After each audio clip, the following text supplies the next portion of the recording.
Hello everyone, एक बार फिर स्वागत है आपका सिलेक्शन धाम में। तो जैसा कि आपको पता है कि आज हमारी वीकली करंट अफेयर्स की क्लास है, तो पूरे हफ्ते की सभी इम्पॉर्टेंट अपडेट यहाँ हम कवर करने वाले हैं। और जितने भी इम्पॉर्टेंट करंट अफेयर्स हैं वो हम आपके लिए यहाँ लेकर आते हैं, जो आपके एग्जाम पॉइंट ऑफ व्यू से आपके लिए बहुत ज़्यादा इम्पॉर्टेंट है, जो आपके स्कोर को बढ़ा सकते हैं। और ये रिकॉर्डेड क्लास है, तो कोशिश करते हैं कि सारी चीज़ें पॉइंट टू पॉइंट चलें, जिससे आपका टाइम भी सेव हो और रिवीजन जल्दी से जल्दी हो सके। तो चलिए बिना किसी देरी के शुरुआत करते हैं आज के सेशन की। तो आज हम पढ़ने वाले हैं 26 जुलाई से लेकर 1 अगस्त के सभी मोस्ट इम्पॉर्टेंट करंट अफेयर्स। तो चलिए शुरुआत करें। पहला क्वेश्चन है आज का हमारा कि हाल ही में भारत का 45वां यूनेस्को विश्व धरोहर स्थल कौन सा बना है। तो आपसे पूछा गया है India's 45th UNESCO world heritage site के बारे में। तो अभी 45वां विश्व धरोहर स्थल घोषित किया गया है, जिसका नाम है सारनाथ। आपको पता होगा कि सारनाथ जो है बौद्ध धर्म का एक प्रसिद्ध धार्मिक स्थल है, जिसे अभी 45वां यूनेस्को धरोहर स्थल घोषित किया गया है, विश्व धरोहर स्थल।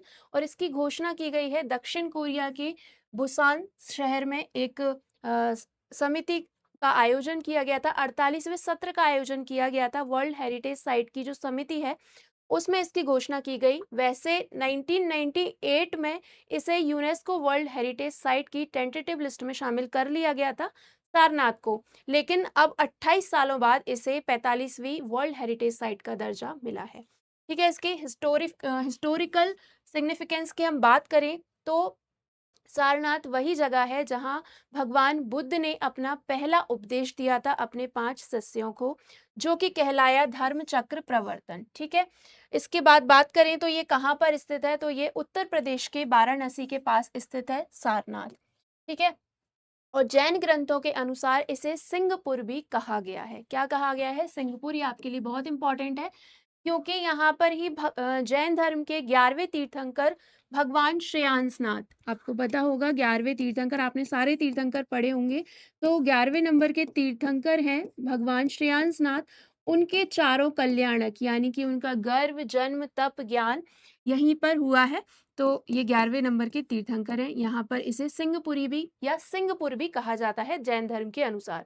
इसके अलावा सारनाथ को 2 पुराने और नामों से भी जाना जाता है, जैसे इसको ऋषिपतन भी बोला जाता था, क्योंकि यहाँ पर ऋषि निवास करते थे। इसके अलावा इसे मृगदाव भी कहा जाता था, क्योंकि यहाँ पर मृगदाव यानी मतलब क्या होता है? मृग यानी हिरण। तो हिरणों का उद्यान, यहाँ पर हिरण बहुत मात्रा में पाए जाते थे, इसीलिए इसे ऋषिपतन या मृगदाव भी कहा जाता था। तो ये तीनों नाम आप अच्छे से याद रखिए। ठीक है, सारनाथ में आपको कुछ प्रमुख स्मारक, प्रमुख मॉन्यूमेंट्स भी देखने को मिलेंगे। जैसे धमेक स्तूप आपको देखने को मिलेगा, जिसका निर्माण सम्राट अशोक ने 3री शताब्दी ईसा पूर्व में कराया था। और ये वही जगह है जहां पर भगवान बुद्ध ने अपना पहला उपदेश दिया था। ठीक है, दूसरा है चौखंडी स्तूप। तो चौखंडी स्तूप भी आपको वहीं देखने को मिलेगा सारनाथ में, और ये वो जगह है जहां पर भगवान गौतम बुद्ध ने अपने शिष्यों से मुलाकात की थी। फिर आपको अशोक स्तंभ और सिंह स्तंभ भी इसमें शामिल है। तो अशोक स्तंभ आपको पता होगा कि ये हमारा राष्ट्रीय चिन्ह है, और ये सारनाथ में ही है, और हमारा नेशनल एम्बलम जो है वो सारनाथ से ही लिया गया है, अशोक स्तंभ से। इस बात को आपको याद रखना है। ठीक है, तो अब भारत में total 45 UNESCO world heritage site हो गई हैं, जिनमें से 36 सांस्कृतिक हैं, यानी 36 कल्चरल हो गई हैं, 7 नेचुरल हो गई हैं, और 1 जो है मिक्स्ड साइट है, यानी कि एक मिश्रित साइट बन गई है। तो आपको मुझे कमेंट सेक्शन में बताना है वो कौन सी मिक्स्ड साइट है। ठीक है, इसका नाम आप मुझे कमेंट सेक्शन में बताइए। देखिए, तो अब भारत में सबसे पहले जो यूनेस्को साइट घोषित की गई थी वो 1983 में की गई थी। ठीक है, विश्व धरोहर स्थल के रूप में। तो वो कौन कौन सी थी? तो देखिए, ताजमहल जो कि उत्तर प्रदेश में है, आगरा का किला ये भी उत्तर प्रदेश में है, इसके अलावा अजंता की गुफाएं जो कि महाराष्ट्र में है, और एलोरा की गुफाएं जो कि महाराष्ट्र में। इन्हें 1983 में वर्ल्ड यूनेस्को धरोहर स्थल के रूप में घोषित किया गया था।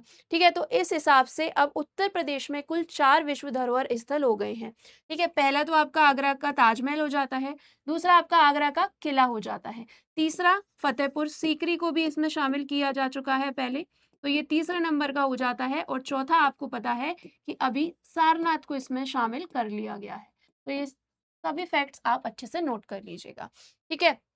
अगर हम बात करें कि India's first world heritage city कौन सी है, तो भारत का पहला विश्व धरोहर शहर कौन सा है, तो वो है अहमदाबाद, जिसे 2017 में शामिल किया गया था, ठीक है। काफी इंपॉर्टेंट क्वेश्चन है, आप इस पे डबल स्टार लगा लीजिए, ठीक है। इसके बाद बात करें कि 2025 में शामिल यूनेस्को विश्व धरोहर स्थल कौन सा है, 2024 में किसको शामिल किया गया है, तो 2025 में अभी शामिल किया गया था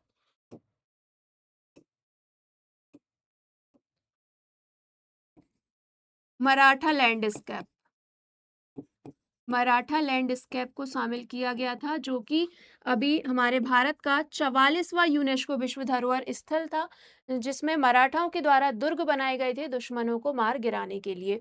ये 12 किलों का एक समूह है, जिसमें 11 किले महाराष्ट्र में हैं और एक किला तमिलनाडु में है, जिसे जिंजी किला के नाम से जाना जाता है। तो इसको अभी 44वां यूनेस्को वर्ल्ड हेरिटेज साइट में शामिल किया गया था 2025 में। 2024 में 43वीं साइट जो थी वो थी चराई देव मोइडम्स, ये असम में आपको देखने को मिलेगा।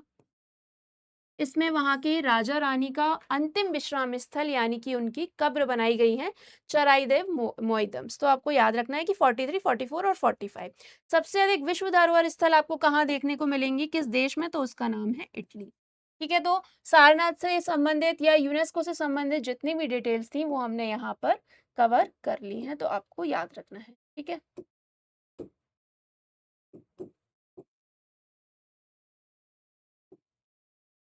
चलिए आगे चले, नेक्स्ट क्वेश्चन है हमारा कि हाल ही में फिडे के अंतरिम अध्यक्ष कौन बने हैं, तो अभी फिडे के अंतरिम अध्यक्ष के रूप में अपॉइंट किया गया है विश्वनाथन आनंद जी को, ठीक है। तो ये अभी तक फिडे के 22 प्रेसिडेंट थे, लेकिन अब इन्हें प्रमोट कर दिया गया है और इन्हें फिडे का अंतरिम अध्यक्ष बना दिया गया है, ठीक है। तो ये आप देख सकते हैं, ये है विश्वनाथन आनंद, इन्हें कौन नहीं जानता। ये हमारे भारत के पहले ग्रैंड मास्टर बने थे 1988 में। अभी तक भारत में 99 ग्रैंड मास्टर हो गए हैं तब से, लेकिन ये 1988 में पहले थे जो भारत के ग्रैंड मास्टर बने थे, ठीक है। इन्होंने किसका स्थान लिया है, तो उन्होंने आर्कादी ड्वारकोविच का स्थान लिया है। और इनको क्यों हटाया गया, तो कोई यूरोपियन यूनियन ने आर्कादी द्वारकोविच को हटा दिया है, उनको प्रतिबंधित कर दिया है किसी कारण की वजह से। तो अब उनका स्थान विश्वनाथन आनंद जी ने ले लिया है, ठीक है। और पहली बार है कि किसी भारतीय ने फिडे के अंतरिम अध्यक्ष का पद संभाल लिया है, ठीक है। अगर हम विश्वनाथन आनंद के बारे में बात करें तो ये भारत के पहले ग्रैंड मास्टर बने 1998 में। फिर इसके बाद भी इन्होंने भारत का नाम कई बार रोशन किया, जैसे ये 5 बार शतरंज चैंपियन बन चुके हैं, 2000, 2007, 8, 10 और 12 में, ठीक है। इसके अलावा ये फिडे के डिप्टी प्रेसिडेंट बने 2022 में, जो कि अभी तक थे, लेकिन अब ये इसके अंतरिम अध्यक्ष बन गए हैं, ठीक है। अंतर्राष्ट्रीय शतरंज महासंघ यानी फिडे की हम बात करें, जिसका पूरा फुल फॉर्म है इंटरनेशनल चेस फेडरेशन, जिसकी स्थापना हुई थी 1924 में और इसका हेडक्वार्टर है लुसाने, स्विट्जरलैंड में। इसको हम कई बार डिस्कस करते हैं, अब तक आपको याद हो गया होगा, ठीक है।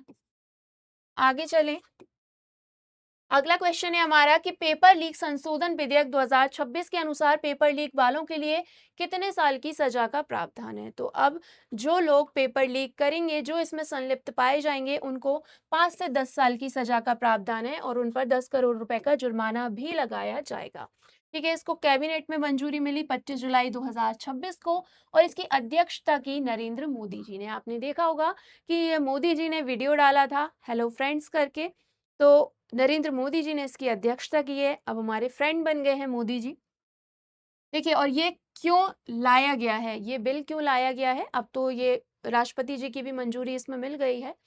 तो परीक्षा प्रणाली में ट्रांसपेरेंसी लाने के लिए और फेयरनेस लाने के लिए इस बिल को बनाया गया, कैबिनेट में इसको मंजूरी मिल गई है, ठीक है। तो अब क्या होगा कि यदि कोई कोचिंग संस्थान या किसी शिक्षक की इसमें संलिप्तता पाई जाती है, तो उसके कोचिंग संस्थान को पूरी तरीके से बंद कर दिया जाएगा, ठीक है। और पेपर लीक करने वाले को 5 से 10 वर्ष तक की सजा का प्रावधान है और 10 करोड़ रुपए तक का जुर्माने का भी प्रावधान है। इसके अलावा भी मोदी जी ने बोला था कि फास्टैग कोर्ट बनाए जाएंगे। देखिए, फास्टैग कोर्ट के माध्यम से मामलों का शीघ्र निपटान किया जाएगा, ताकि जो केस हैं वो लंबे ना जाएं। जो लोग ऐसा करते हैं उनको जल्दी से जल्दी सजा मिले और इन केसेस की सुनवाई हो। ठीक है, अभी परीक्षा संबंधी सुधारों को लेकर एक हाई टास्क फोर्स का गठन किया गया है।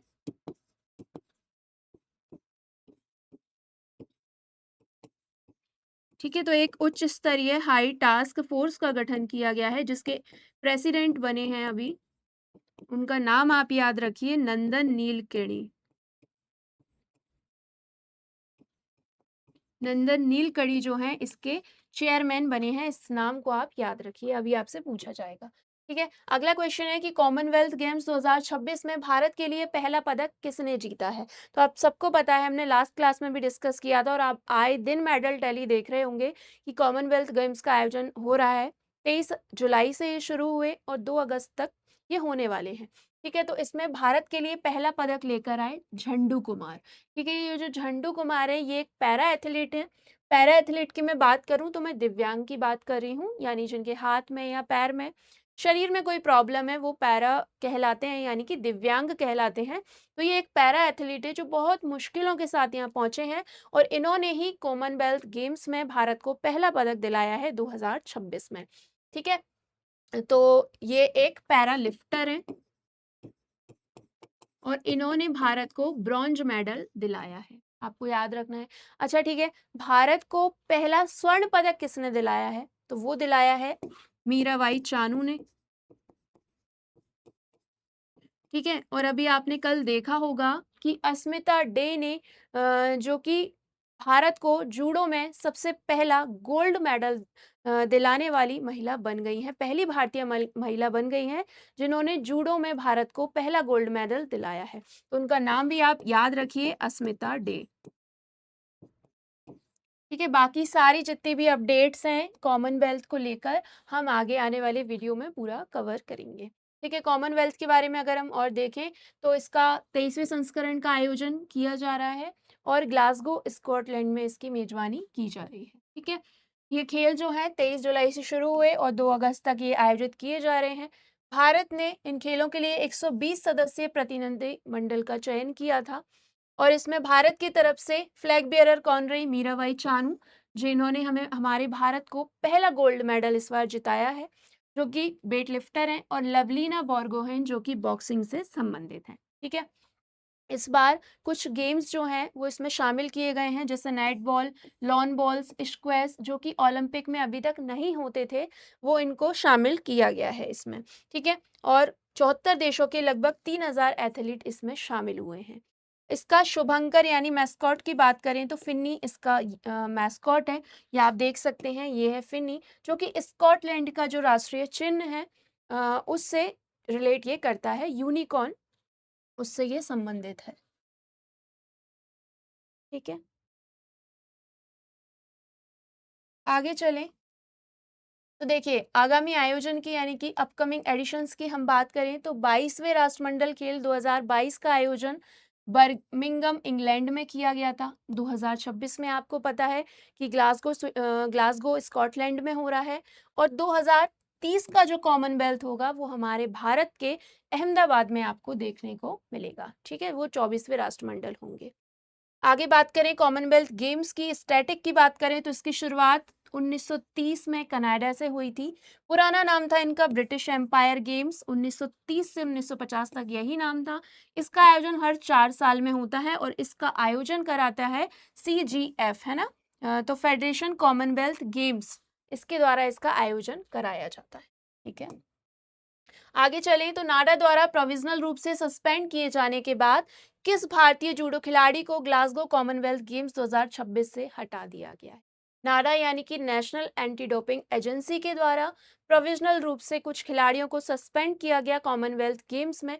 उनका नाम है अरुण कुमार। ठीक है, नाम याद रखिए आप।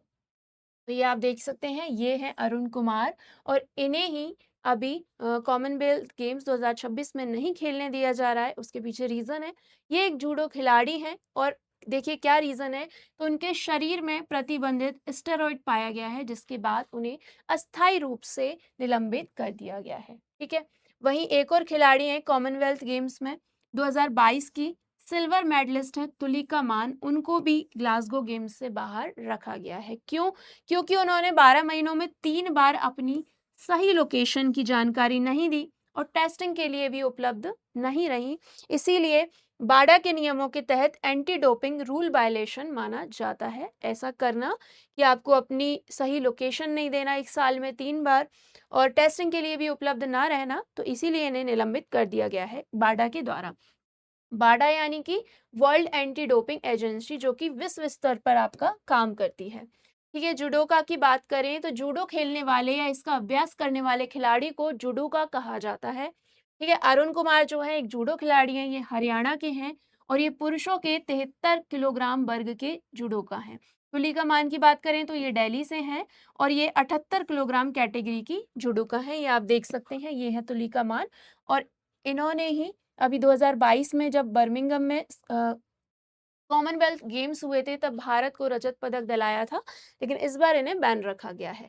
नाडा की हम बात करें तो एक नेशनल एंटी डोपिंग एजेंसी है जो डोपिंग के विरोध में काम करती है।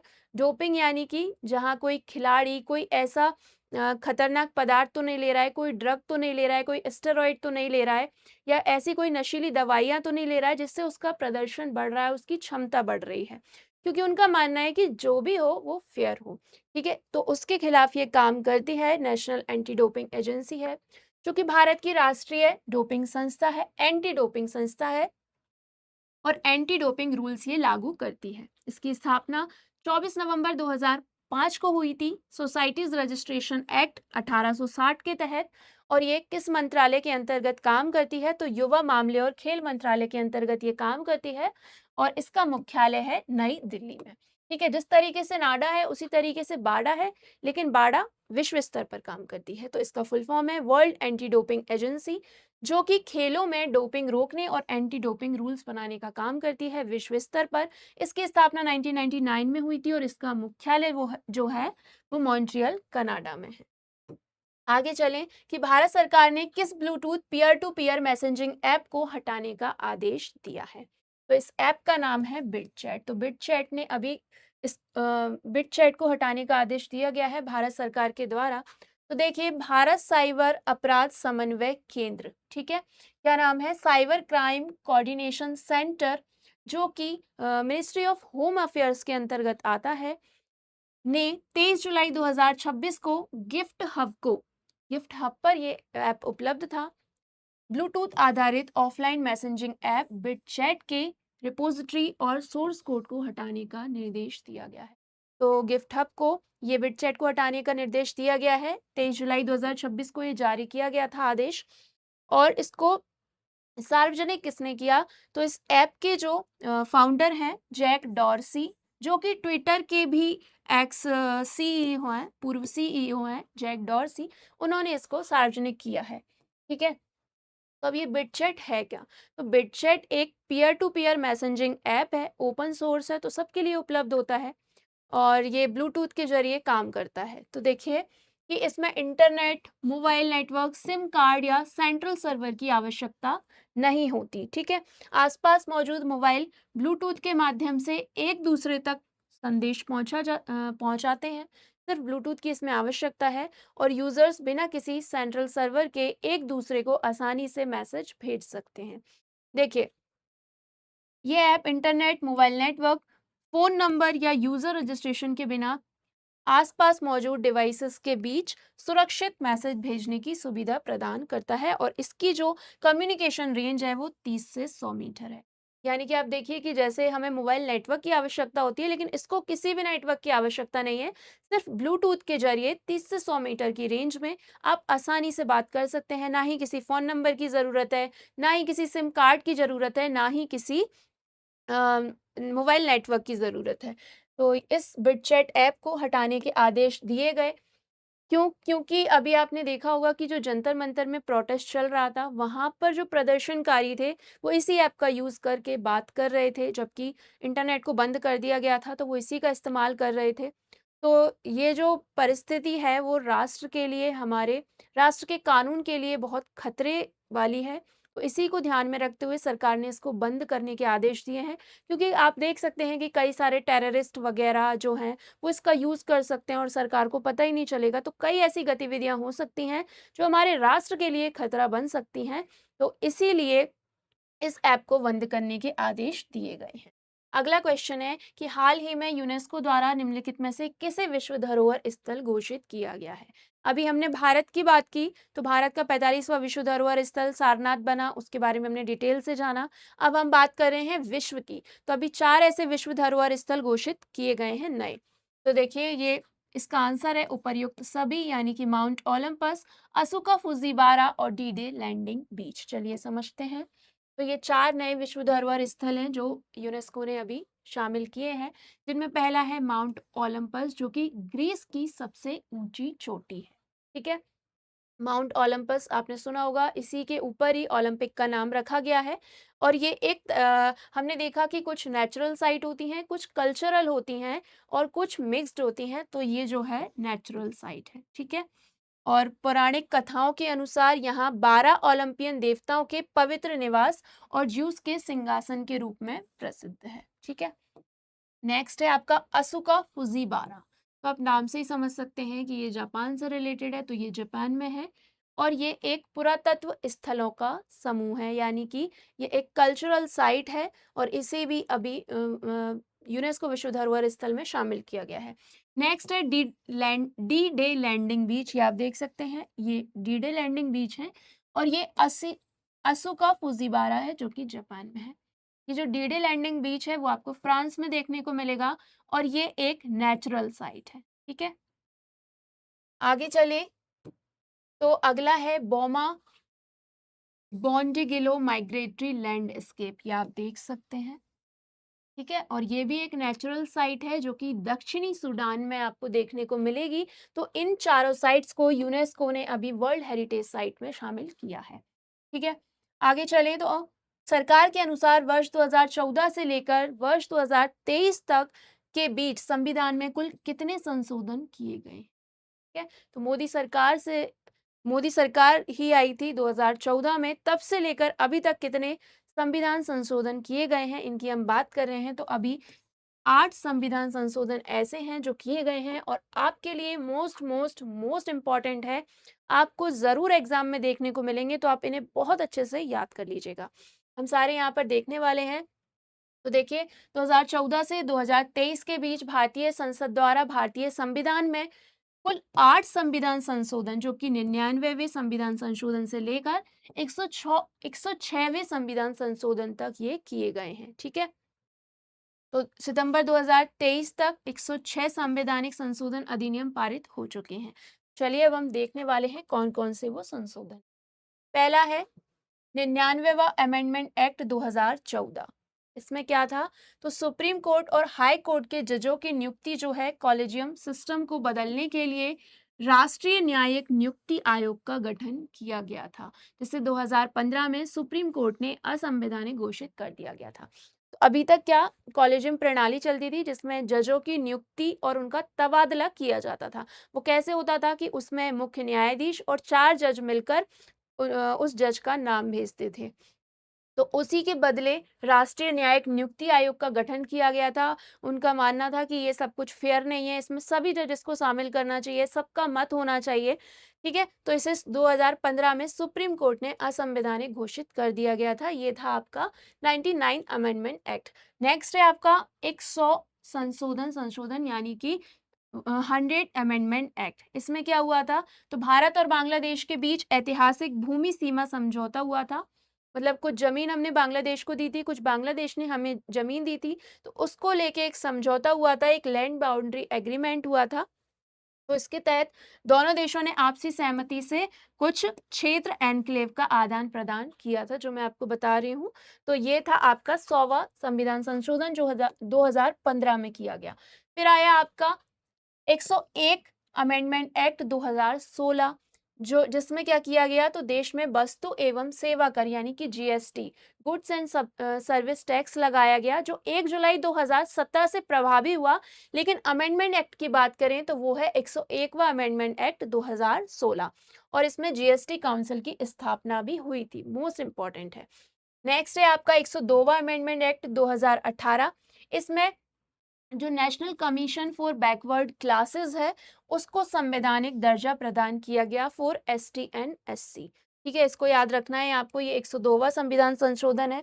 फिर है आपको 130वां यानी 103वां संविधान संशोधन 2019। इसमें क्या किया गया, तो इसमें जो समाज के आर्थिक रूप से कमजोर वर्गों के लिए शिक्षण संस्थानों और सरकारी नौकरियों में 10% का आरक्षण दिया गया। तो जो लोग जनरल कैटेगरी से आते हैं लेकिन आर्थिक रूप से कमजोर हैं, ईडब्ल्यूएस की मैं बात कर रही हूँ, इकोनॉमिक वीकर सेक्शन की मैं बात कर रही हूँ, तो उन लोगों को 10% आरक्षण यहाँ दिया गया।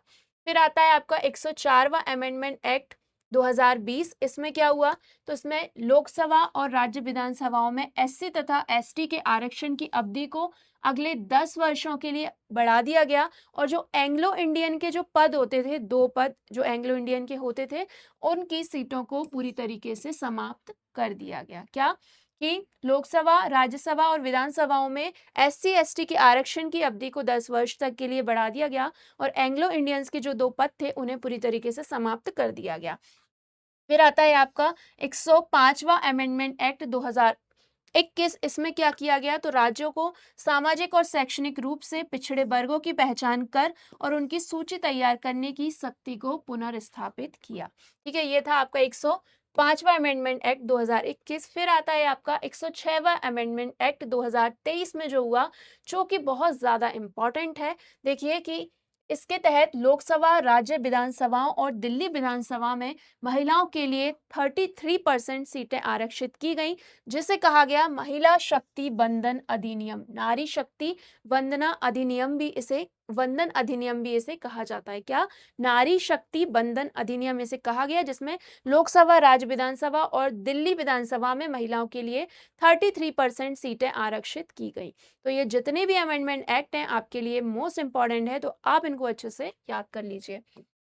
नेक्स्ट क्वेश्चन है कि भारत में किन मूल्य वर्ग के पॉलीमर नोटों का ट्रायल किया जाएगा। तो अभी आपको हो सकता है बहुत जल्दी प्लास्टिक के नोट देखने को मिले, तो इसमें 10 और 20 के नोटों का ट्रायल किया जाएगा।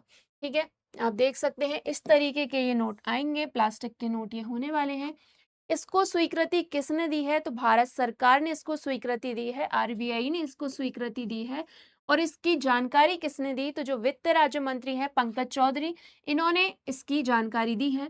और आरबीआई के द्वारा ये जारी किए जा रहे हैं। और इसमें कौन कौन से नोट ट्रायल किए जाएंगे, तो 10 और 20 के नोट इसमें ट्रायल किए जाएंगे। तो लगभग 200 करोड़ रुपए के नोट इसमें ट्रायल किए जाएंगे। एक पायलट प्रोजेक्ट लाया गया है जिसमें 10 से 20 के नोटों की का ट्रायल किया जाएगा। तो देखिए पॉलीमर नोट क्या होते हैं, तो देखिए ये करेंसी नोट होते हैं जो पारंपरिक कपास कागज यानी कॉटन पेपर के बजाय, जो अभी तक जो नोट होते हैं वो कॉटन पेपर के बने होते हैं। तो ये एक विशेष प्रकार की एक पतली प्लास्टिक सामग्री होती है, यानी कि जिसको बोला जाता है BO डबल पी, यानी कि बायक्सिली ओरिएंटेड पॉलीप्रोपिलीन। इस नाम को आप याद रखिए कि इससे ये नोट बनाए जाएंगे, जिन्हें आम भाषा में प्लास्टिक नोट भी कहा जाता है। ठीक है, तो भारतीय रिजर्व बैंक जो है 10 और 20 के नोटों का ट्रायल करने वाली है, जो 200 करोड़ रुपए के नोट होंगे। ठीक है, बात करें तो इसका परीक्षण जो है वो किस लिए किया जा रहा है, तो मौसम और वास्तविक उपयोग में इन नोटों की मजबूती, टिकाऊपन और जनता के बीच स्वीकार्यता को परखना है। मतलब उन्हें ये देखना है कि ये जो नोट है, जैसे अभी हम देखते हैं कि हमारे जो नॉर्मल नोट होते हैं वो पानी में आसानी से गल जाते हैं, फट जाते हैं। तो ये जो नोट है उन्हें ये देखना है कि एक तो जल्दी से फटेंगे नहीं, गलेंगे नहीं, और बार बार इनका प्रिंटिंग भी नहीं करनी पड़ेगी, क्योंकि कटेंगे फटेंगे नहीं तो बार बार प्रिंटिंग नहीं होगी, नोट मार्केट में सही रहेंगे। ठीक है, तो इसको देखते हुए इसका परीक्षण किया जा रहा है, उनको परखा जाएगा। ठीक है, लेकिन आपको ऐसा लग रहा हो कि पुराने नोट बंद हो जाएंगे, तो ऐसा नहीं है। पुराने नोट बिल्कुल बंद नहीं होंगे, मौजूदा कागजी नोट भी चलन में बने रहेंगे, और जो प्लास्टिक नोट चलेंगे उनके साथ ही इन नोटों को चलाया जाएगा। ठीक है, अगर हम वर्ल्ड में बात करें तो 60 से ऐसे अधिक देश हैं जिनमें पॉलीमर नोट चलाए जाते हैं, प्लास्टिक के नोट चलाए जाते हैं, जिनमें प्रमुख कंट्रीज हैं आपकी ऑस्ट्रेलिया, कनाडा, यूनाइटेड किंगडम और न्यूजीलैंड, जहां पर आपको प्लास्टिक के नोट देखने को मिलेंगे और अब हमारे भारत में भी आपको देखने को मिल जाएंगे। ठीक है, आगे चलें तो वर्ष 2026 में एशिया का सबसे पुराने फुटबॉल टूर्नामेंट डूरंड कप 2026 का कौन सा संस्करण खेला जा रहा है? तो इस बार डूरंड कप का 135वां संस्करण खेला जा रहा है और ये एशिया के सबसे पुराने फुटबॉल टूर्नामेंट में है। डूरंड कप 2026 का 135वां संस्करण खेला जा रहा है। इसका आयोजन 25 जुलाई से 23 अगस्त तक होने वाला है। मतलब शुरू तो हो चुका है और ये 23 अगस्त तक चलने वाला है। इसमें कुल 24 टीमों ने हिस्सा लिया है और इसमें मेजबान शहर कौन-कौन से हैं? तो कोलकाता, रांची, गुवाहाटी, इम्फाल और शिलांग आपको देखने को मिलेंगे और इसका 34वां संस्करण 2025 में आयोजित हुआ था, जिसमें विजेता रहा नॉर्थ ईस्ट यूनाइटेड। दूसरा खिताब इन्होंने जीता था। ठीक है, आगे चलें। हाल ही में किस देश को इबोला मुक्त घोषित किया गया है? इबोला मुक्त घोषित किया गया है युगांडा को। अभी कुछ टाइम पहले भी हमने इसके बारे में पढ़ा था, अप्रैल के समथिंग। तो देखिए जुलाई 2026 के अंत में युगांडा के स्वास्थ्य मंत्रालय ने देश को आधिकारिक रूप से इबोला मुक्त घोषित कर दिया है। वहां पर टोटल 20 केस आए थे, जिसमें से 18 लोग बच गए थे और 2 लोगों की मृत्यु हो गई थी। इसके बाद वहां कोई केस देखने को नहीं मिला है। तो युगांडा को इबोला मुक्त घोषित कर दिया गया है। ठीक है, इस जो प्रकोप की शुरुआत हुई थी वो 15 मई 2026 को हुई थी और इसका जो केस था वो देखने को मिला था डेमोक्रेटिक रिपब्लिक ऑफ कॉन्गो से। वहां से मामले आए थे, वहीं से पुष्टि हुई थी इबोला की। इबोला एक बहुत ही गंभीर बीमारी होती है। इसमें बहुत ज्यादा हाई फीवर, सर में दर्द, उल्टी होना, डायरिया होना, इसके अलावा शरीर के किसी भी अंग से, आंतरिक अंग से या बाहरी अंग से ब्लड आना शुरू हो जाता है, जो कि रुकता नहीं है और 25 से 90% इसकी मरने के चांसेस रहते हैं। तो ये बहुत ही गंभीर बीमारी है जो कि आर्थो एबोला वायरस परिवार के वायरस के कारण होती है। आर्थो एबोला वायरस के परिवार के कारण होती है और इसका मुख्य वाहक है फ्रूट बैट, यानी कि जो चमगादड़ फल खाता है उसकी वजह से होता है। देखिए मैंने आपको पहले भी बताया था कि अफ्रीका में ज़्यादा खाने के लिए कुछ होता नहीं है, तो एक व्यक्ति था, उसने नदी किनारे एक चमगादड़ को देखा और उसने उस चमगादड़ को खा लिया। इसके बाद वो वापस आया अपने गाँव में, तो उससे जो लोग मिले उन लोगों को भी इबोला हो गया। इसके बाद पूरे उनके गाँव में, फिर पूरे देश में और भारत में भी उसके कई केस आपको देखने को मिले थे। तो इस तरीके से इबोला फैला था। तो बहुत ही गंभीर बीमारी है, लेकिन अभी युगांडा को इबोला फ्री घोषित कर दिया गया है और इबोला को पहले इबोला हेमोरेजिक फीवर भी कहा जाता था। इस नाम को याद रखिए। सबसे पहला केस था इबोला का, वो 1976 में देखने को मिला था। कहाँ पर? तो कांगो लोकतांत्रिक गणराज्य और दक्षिण सूडान में आपको देखने को मिला था। और किसके नाम पर इसका नाम रखा गया है? तो याम्बुकू गांव के पास एक बहने वाली नदी है जिसका नाम है इबोला, उसी के नाम पर इसका नाम रखा गया है। ठीक है, आगे चलें कि जुलाई 2026 में आरबीआई ने किस बैंक के कामकाज और बैंकिंग संचालन को पूरी तरीके से बंद करने का निर्णय ले लिया है? तो अभी आरबीआई ने किसको? पेटीएम पेमेंट्स बैंक लिमिटेड को पूरी तरीके से बंद करने का निर्णय ले लिया है। ठीक है, तो जुलाई 2026 में दिल्ली हाई कोर्ट के आदेश के बाद रिजर्व बैंक ऑफ इंडिया ने पेटीएम पेमेंट्स बैंक लिमिटेड को वाइंड अप करने की घोषणा की है। ठीक है, तो आरबीआई ने स्टेट बैंक ऑफ इंडिया के जो पूर्व चीफ हैं जनरल मैनेजर गिरी कुमार नायर को बंद करने की प्रक्रिया की देखरेख के लिए ऑफिशियल लिक्विडेटर अपॉइंट किया है। ठीक है, इससे पहले भी आरबीआई ने इसको कई सारी वार्निंग दी थी। ठीक है, इसके लाइसेंस को भी रद्द कर दिया था पेटीएम पेमेंट्स बैंक के, हमने देखा था, क्योंकि इसमें बैंकिंग कामकाज में बहुत सारी लापरवाही बरती जा रही है और काफी सारी वार्निंग देने के बाद भी कोई सुधार नहीं आया है। इसीलिए पेटीएम पेमेंट्स बैंक लिमिटेड को अब पूरी तरीके से वाइंड अप करने की बात कही गई है, घोषणा की गई है।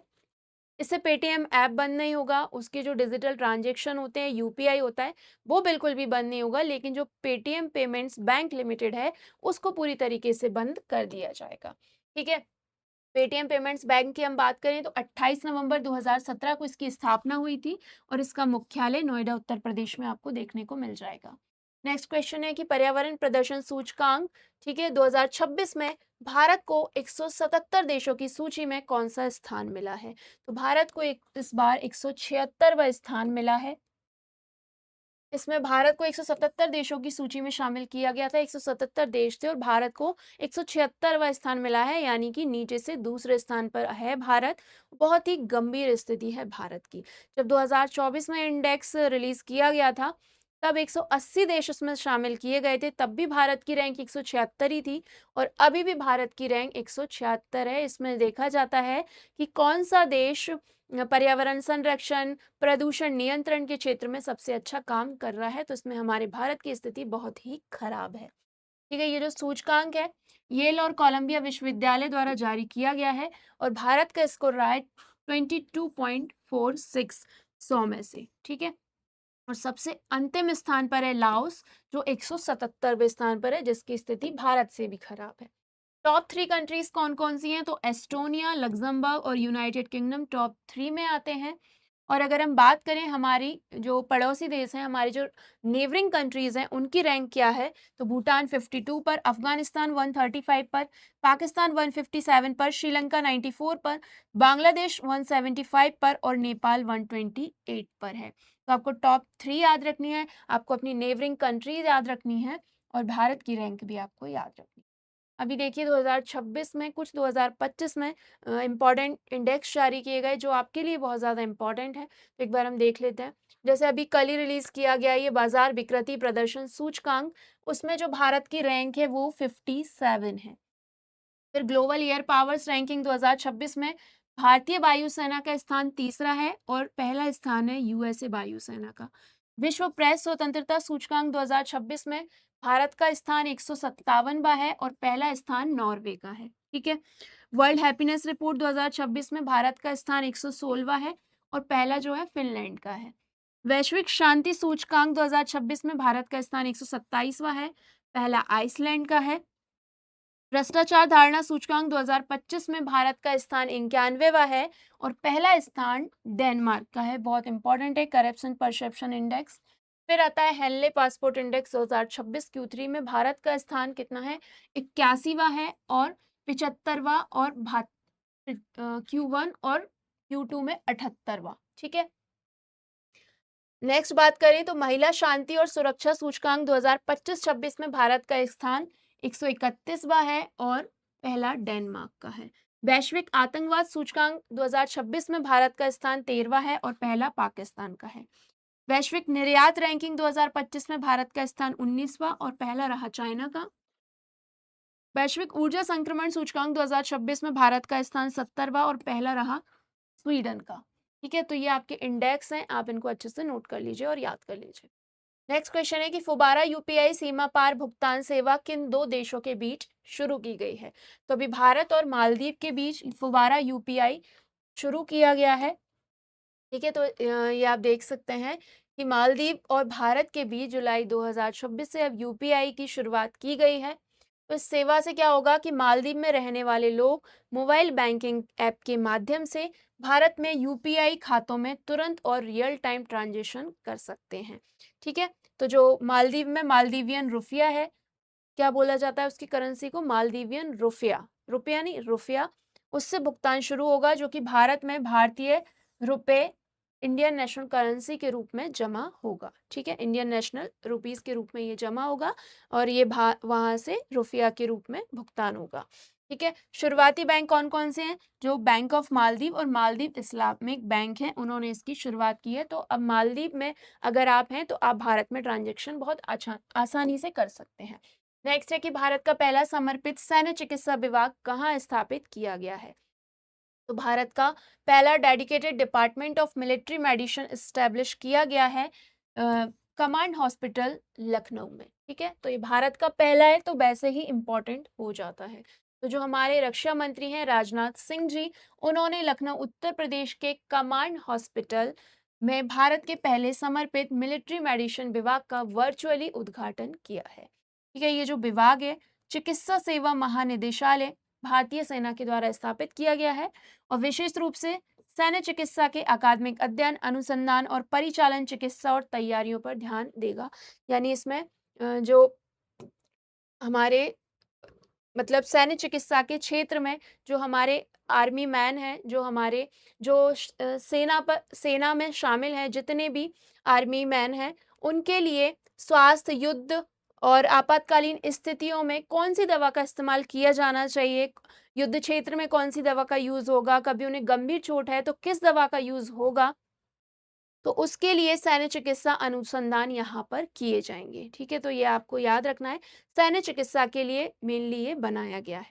ठीक है, ये जो विभाग है उसका उद्देश्य है मुख्य रूप से मिलिट्री मेडिसिन में एकेडमिक स्टडी और रिसर्च करना, ठीक है? तो ये भारत का पहला है कि ये सैन्य चिकित्सालय कहाँ शुरू हुआ है। अगला है कि मिस टीन यूनिवर्स इंडिया 2026 का खिताब किसने जीता है? तो ये जीत लिया है प्रसूचि पांडा ने। क्या है? Miss tin universe India 2026। ये आप देख सकते हैं, ये है प्रसूचि पांडा और ये मात्र 16 वर्ष की हैं और ये उड़ीसा के ब्रह्मपुर की हैं और ये 11वीं क्लास की छात्रा हैं और इन्होंने ही मिस टीन यूनिवर्स इंडिया 2026 का खिताब अपने नाम कर लिया है। इसमें 37 देशों की प्रतियोगी ने भाग लिया था, जिसमें पहला स्थान इन्होंने हासिल किया है। इसका आयोजन जयपुर राजस्थान में किया गया था और ये उड़ीसा के ब्रह्मपुर की ये रहने वाली हैं। जो 13 से 19 साल के जो टीनेजर होते हैं उनके लिए इस प्रतियोगिता का आयोजन किया जाता है। नेक्स्ट क्वेश्चन है कि भारत में रेयर अर्थ एलिमेंट्स के लिए एक्सप्लोरेशन लाइसेंस देने वाला पहला राज्य कौन सा बना है? तो ये बन गया है ऑप्शन ए राजस्थान। तो ये पहला है, इसीलिए इंपॉर्टेंट हो जाता है कि rare earth element full form याद रखिए, एक्सप्लोरेशन लाइसेंस देने वाला ये पहला राज्य बन गया है। ठीक है, तो ये जो लाइसेंस है बलोत्रा और जोधपुर डिस्ट्रिक्ट में स्थित नवातला देवीगढ़ शेरगढ़ ब्लॉक को दिया गया है, जो कि 207.63 स्क्वायर किलोमीटर एरिया में फैला हुआ है। तो इनको ये लाइसेंस प्रदान किया गया है और राजस्थान पहला राज्य बन गया है जिसने ये लाइसेंस प्रदान किया गया है। आगे चलें तो इस ब्लॉक में लैंथनम, सीरियम और नियोडीमियम जैसे रेयर अर्थ एलिमेंट्स के इंडिकेशंस आपको देखने को मिले हैं। ठीक है, तो इस चरण में केवल सर्वे ड्रिलिंग और खनिज भंडार का पता लगा जाएगा, मतलब माइनिंग नहीं की जाएगी, सिर्फ सर्वे की जाएगी, ड्रिलिंग किया जाएगा और पता लगाया जाएगा रेयर अर्थ एलिमेंट का। लगभग 17 रेयर अर्थ एलिमेंट हैं जो बहुत मुश्किलों से आपको देखने को मिलते हैं, पृथ्वी की बहुत ज़्यादा गहराई में जाके आपको देखने को मिलेंगे। तो उसके लिए लाइसेंस दिया गया है, राजस्थान को मिला है। और इन जो रेयर अर्थ एलिमेंट हैं उनका इस्तेमाल जैसे स्पेस एजेंसीज में किया जाता है, डिफेंस में किया जाता है, रिन्यूएबल एनर्जी में किया जाता है।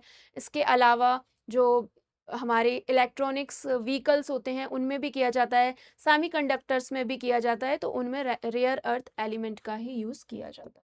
आगे चलें तो जुलाई 2026 में किस देश ने अंतर्राष्ट्रीय आपराधिक न्यायालय के रोम संविधि से हटने की औपचारिक घोषणा की है? ठीक है, तो इसका करेक्ट आंसर हो जाएगा वेनेजुएला और चाड। इन दोनों देशों ने अभी आईसीसी यानी कि इंटरनेशनल क्रिमिनल कोर्ट से हटने की घोषणा की है। तो देखिए, चाड और वेनेजुएला का मानना है कि आईसीसी जो है अब अप्रभावी हो चुका है और इसका राजनीतिकरण कर दिया गया है, इसलिए वो वहां से हटने वाले हैं। अभी आपने देखा होगा कि अमेरिका के द्वारा एक अभियान चलाया गया था एब्सोल्यूट रिजॉल्व, उसके द्वारा वेनेजुएला के राष्ट्रपति को उठा के ले गए थे। इसके अलावा उनकी पत्नी को भी उठा के ले गए थे न्यूयॉर्क में। तो इसी के कारण वहां पर कोई प्रेसिडेंट नहीं रह गया था, तो वहां के एक्टिंग प्रेसिडेंट जो थे उन्होंने फैसला किया है कि वो इस इंटरनेशनल क्रिमिनल काउंसिल से हटने वाले हैं। ठीक है, इसके अलावा जो अन्य अफ्रीकी देश हैं, बुर्किना फासो, माली और नाइजर ने भी रोम संविधि से अलग होने की घोषणा कर दी है। ठीक है, अभी यहाँ के एक प्रमुख अधिकारी थे, उनको भी यहाँ से हटाया गया है, जिनका नाम है करीम खान, क्योंकि उन पर यौन शोषण का आरोप लगा है, तो उनको भी हटाया गया है। जो कि मुख्य प्रोसिक्यूटर थे यहाँ के, उन्हें हटा दिया गया है, उनका नाम भी याद रखिए आप। नेक्स्ट आगे चलें कि रोम संविधि के अनुच्छेद 127 के अनुसार किसी देश की वापसी की घोषणा औपचारिक सूचना दिए जाने के 1 वर्ष बाद प्रभावी होती है। मतलब 1 वर्ष बाद ये पूरी तरीके से प्रभावी हो जाएगा कि ये लोग हट गए हैं। हम बात कर रहे हैं इंटरनेशनल क्रिमिनल काउंसिल की। Sorry court, international criminal court की। तो देखिए इंटरनेशनल क्रिमिनल कोर्ट होता क्या है, जिस तरीके से हमारे देश में कोई अपराध करता है तो उन्हें राष्ट्रपति प्रधानमंत्री के द्वारा सजा प्रदान की जाती है। तो उसी तरीके से अन्य देशों में अगर राष्ट्रपति, प्रधानमंत्री, कोई बड़े अधिकारी कोई क्राइम करते हैं तो उनको सजा कौन देगा? तो इंटरनेशनल क्रिमिनल कोर्ट के द्वारा ही उन्हें सजा प्रदान की जाती है। ठीक है? ये एक अंतर्राष्ट्रीय संधि द्वारा शासित किया जाता है और इसकी स्थापना 2002 में की गई थी। इसका मुख्यालय है हैग, नीदरलैंड में। ठीक है, इसके अध्यक्ष हैं तोमोको अकाने जो कि जापान से हैं। इसमें सदस्य देश हैं 125 और हालिया में जो सदस्य शामिल हुए हैं वो है मलेशिया और यूक्रेन। मलेशिया इसमें 2019 में सदस्य बना है, यूक्रेन 2025 में बना है। नेक्स्ट क्वेश्चन है कि भारत का पहला टेलीकॉम मैन्युफैक्चरिंग जोन कहाँ बनाया जाएगा? तो ये देखने को मिलेगा आपका ग्वालियर, मध्य प्रदेश में, TMZ, टेलीफोन मैन्युफैक्चरिंग जोन। ठीक है, और ये भारत का पहला है इसीलिए मोस्ट इम्पॉर्टेंट है। तो ये जो प्रोजेक्ट है लगभग 350 एकड़ क्षेत्र में फैला होगा और इसके पहले चरण के लिए केंद्र सरकार ने 493 करोड़ रुपए मंजूर किए हैं। इस इतनी लागत से ये बनने वाला है। और इसमें होगा क्या, तो जो टेलीकॉम से रिलेटेड जो इक्विपमेंट्स होते हैं वो यहीं बनाए जाएंगे, जैसे mobile phone, fibre optics, semiconductor, 5G 6G तकनीक से जुड़े उपकरणों का निर्माण यहीं किया जाएगा, जो कि आपको ग्वालियर मध्य प्रदेश में देखने को मिलेगा। अब ये टेलीफोन मैन्युफैक्चरिंग जोन मैंने आपको बता दिया कि यहीं पर ये सेमीकंडक्टर चिप्स, 5G 6G इन सब का निर्माण यहीं किया जाएगा। आगे चलें तो किस केंद्र शासित प्रदेश ने 23 धरोहर स्थलों को संरक्षित स्मारक घोषित किया है? तो इसका करेक्ट आंसर हो जाएगा लद्दाख। तो जो लद्दाख के LG हैं, लेफ्टिनेंट गवर्नर हैं विनय कुमार सक्सेना, उन्होंने ही 23 धरोहर स्थलों को संरक्षित स्मारक घोषित किया है। देखिए, तो ये जो संरक्षित स्मारक है इसमें कुछ पुरातात्विक, ऐतिहासिक और कलात्मक महत्व के कारण कानूनी संरक्षण प्राप्त स्मारक या स्थल इन्हें घोषित किया है। तो ये कौन-कौन से हैं? तो आपसे ये तो नहीं पूछे जाएंगे कौन-कौन से हैं, लेकिन इनकी संख्या आपको याद रखनी है कि 33 स्मारकों को संरक्षित घोषित किया गया है।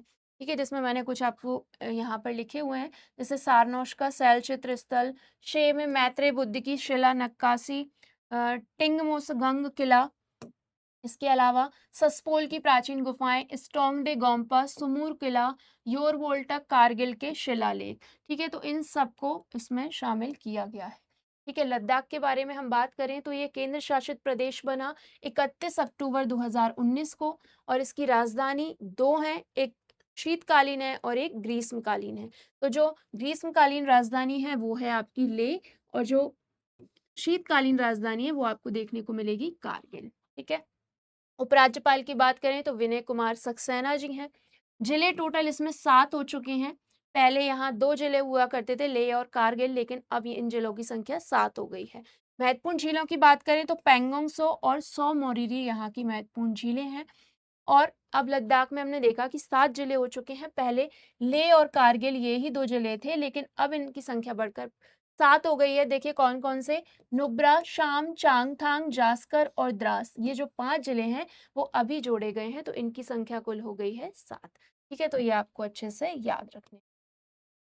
तो आज की क्लास हम यहीं ख़त्म करते हैं, जिसमें हमने 19 जुलाई से लेकर 25 जुलाई से लेकर 1 अगस्त तक के सभी इंपॉर्टेंट करंट अफेयर्स को यहाँ आपके साथ बहुत अच्छे से डिस्कस किया है। तो अब सारा इंपॉर्टेंट डेटा, सारे इंपॉर्टेंट फैक्ट्स आपके पास हैं। तो अब आपको क्या करना है, आप इनका बहुत अच्छे से रेगुलर रिवीजन करना है। और मैं बार बार बोलती हूँ कि रिवीजन है जो आपको जल्दी से जल्दी सिलेक्शन दिलवाएगा, क्योंकि कहा जाता है कि revision is the key to success, यानी किसी चीज को बार बार दोहराना ही सफलता दिलवाता है। तो आपको मेरी इस बात को याद रखना है और अच्छे से पढ़ाई करते रहना है। तो अगर ये वीडियो अच्छा लगा है तो इस वीडियो को लाइक कीजिए, फ्रेंड्स एंड फैमिली के साथ शेयर कीजिए। मिलते हैं नेक्स्ट वीडियो में एक नए टॉपिक के साथ। तब तक के लिए पढ़ते रहिए, बढ़ते रहिए। जय हिंद, जय भारत।